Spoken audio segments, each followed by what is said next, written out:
रविनारायण महापात्र अखिल Bharat Hindu महासभार Odisha state president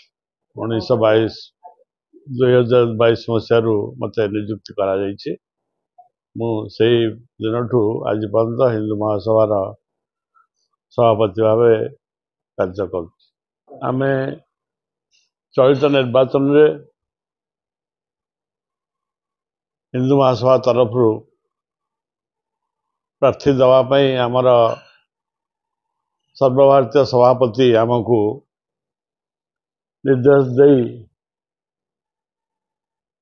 प्रार्थीपत्र आमको देइछंती। गत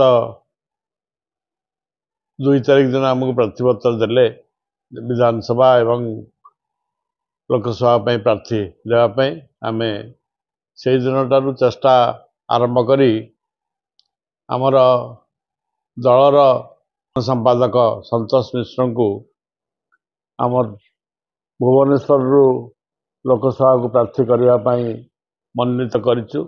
से मध्य खूब आग्रह सह आम मनोनयन को ग्रहण करी कार्य कले एवं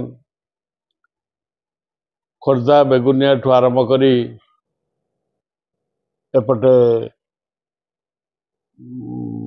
बालियंता बालीपाटना पर्यंत से बुलाबुली करी तांकर समर्थक मान सहित जोगाजोग आरंभ करिसंती। आमे विधिवत भाव आज तांकर प्रार्थीत्व को घोषणा करुचु।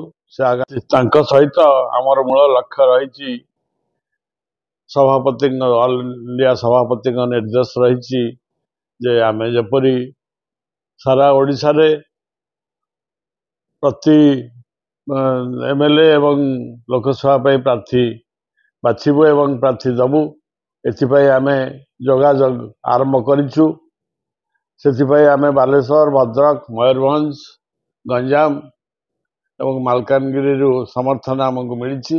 आमे से सबूर लोकसभा एवं विधानसभा प्रार्थी दबार योजना रे अच्छु।